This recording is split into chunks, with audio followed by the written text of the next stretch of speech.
अस्सलामुअलैकुम friend, Khan point पे खुश आमदीद। दोस्तों, आज हमारे पास एक रिसीवर की पावर सप्लाई है रिपेयरिंग पे। ये देख लें इसमें क्या प्रॉब्लम है दोस्तों कि ये ब्लैंकिंग मोड में है बिल्कुल, जो कि मैं आपको ऑलरेडी चेक भी करवा दूंगा और इंशाल्लाह इसमें जो भी फॉल्ट होगा वो भी मैं आप दोस्तों के साथ शेयर करूंगा। तो सबसे पहले जो है हम यहाँ पे इसको उल्टा कर लेते हैं और इसके बाद जो है मैं आपको इसके वोल्टेज भी चेक करवा दूं।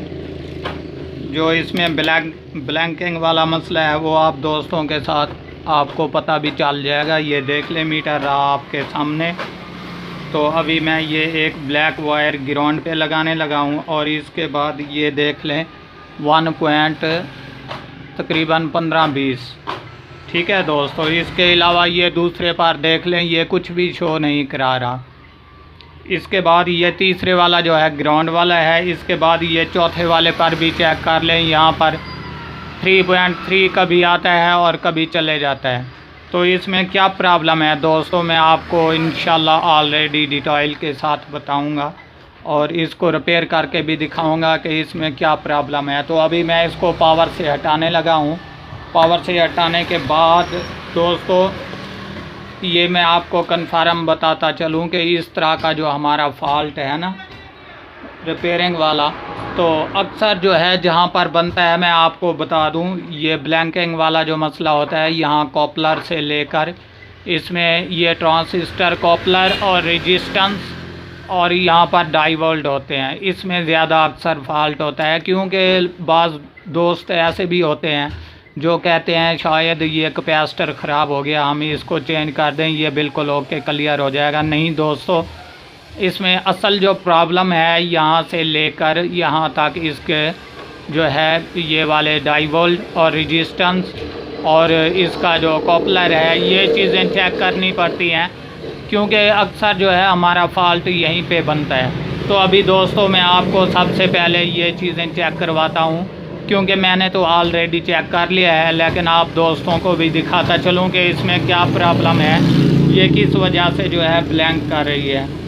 तो अभी दोस्तों मैं इसको उल्टा करता हूँ। ये देख लें सबसे पहले हमारी डीसी साइड पे जो है यहाँ पर डाइवोल्ट हैं 3, तो एक सबसे बड़े वाला और 2 जो हैं छोटे वाले।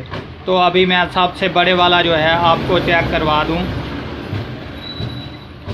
तो दोस्तों अभी मैं अपने मीटर को डाइवोल्ट की रेंज पे रखने लगा हूँ, ये देख लें। और इसके बाद मैं आपको जो है सबसे बड़े वाला डाइवोल्ट चेक कराने लगा हूँ। ये 136/40 ये कंप्लीट है हमारा। और इसके बाद रहे ये 2 छोटे वाले जो कि मैं आपको चेक करवा दूँ। ये देख लें एक पर जो है तकरीबन 200 की रेंज बता रहे हैं और दूसरे पर जो है वो भी आपको चेक करवा देता हूँ 435/38। तो हमारा जो ये वाले 2 डाइवोल्ट हैं दोस्तों ये सेम टू सेम एक ही होते हैं, जो कि मैं आपको चेक करवा दूँ। ये एक दरमियान में लगा हुआ है, ये देख लें, और इसके अलावा एक ये वाला रह गया। तो अभी जो है दोस्तों ये वाला डाइवोल्ट जो है शॉर्ट हो चुका है, जिसकी वजह से ब्लैंकिंग पर है, जबकि इंशाल्लाह उम्मीद तो है ये रिपेयर हो जाएगी और इसके बाद कोई फॉल्ट नहीं होगा क्योंकि मैंने ऑलरेडी इसको चेक कर लिया है, ट्रांसिस्टर वगैरह को, सब चीज़ों को। तो अभी मैं इसको यहाँ से निकालता हूँ।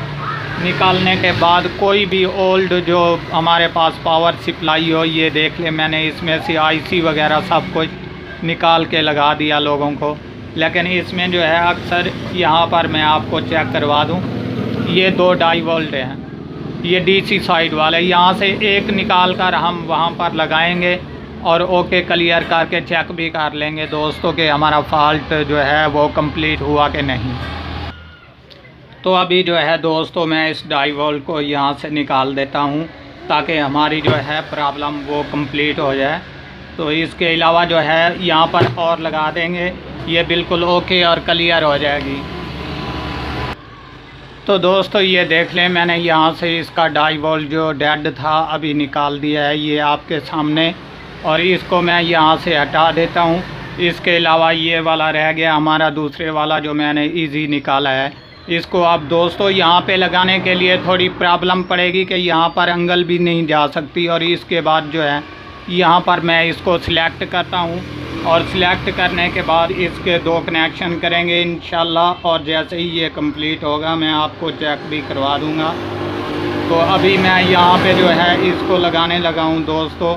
लगाने के बाद इंशाल्लाह इसको चेक भी कर लेंगे।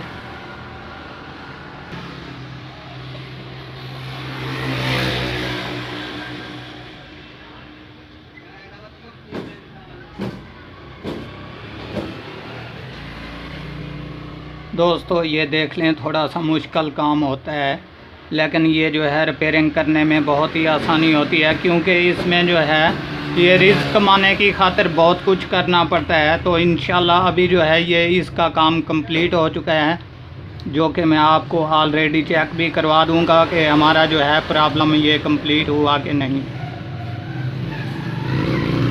तो दोस्तों ये देख लें, मैंने ऊपर की बजाय नीचे जो है एक डाई वोल्ट लगा दिया, जबकि हमारा मसला जो है यहाँ पर कंप्लीट हल हो चुका है, जो कि मैं आपको ऑलरेडी चेक भी करवा देता हूँ। तो दोस्तों अभी मैं इसको लगाने लगा हूँ पावर पे, और ये रहा आपके सामने। मैं इसको चेक भी करवा देता हूँ कि हमारा मसला जो है ये एक डाई वोल्ट की वजह से जो है हमारी पावर सप्लाई ख़राब हो चुकी थी। ये आप गौर से देख लें दोस्तों, मैंने ऊपर की बजाय ये नीचे जो है इसके डाई वोल्ट लगा दिया। और अभी इंशाल्लाह मैं आपको कंप्लीट चेक भी करवा देता हूँ, ताकि आप भाइयों की जो है तसल्ली हो जाए। ये देख लें, अभी मैंने एक ग्राउंड पे लगा दी और एक यहाँ पे लगाई। सॉरी एक मिनट, ये वाला जो है डाई वोल्ट की रेंज से हटा लूँ मैं, और इसको जो है यहाँ पर चेक कर लेते हैं कि कितने वोल्टेज हैं। तो दोस्तों ये देख लें 3.3 जो है हमारा कंप्लीट हो चुका है। इसके बाद ये 5 वोल्ट ये भी हमारा कंप्लीट हो चुका है, और इसके बाद रहा ये तकरीबन 20 वोल्ट वाला, जो कि मैं आपको चेक करवा दूं। ये देख लें दोस्तों 20-21 वोल्टेज भी हमारे कंप्लीट हैं, जो कि अब ब्लैंकिंग भी नहीं कर रही। तो दोस्तों अगर ये छोटी सी वीडियो पसंद आए तो हमारे चैनल को ज़रूर सब्सक्राइब कीजिएगा, और देखना ना भूलिएगा हमारा YouTube चैनल खान पॉइंट।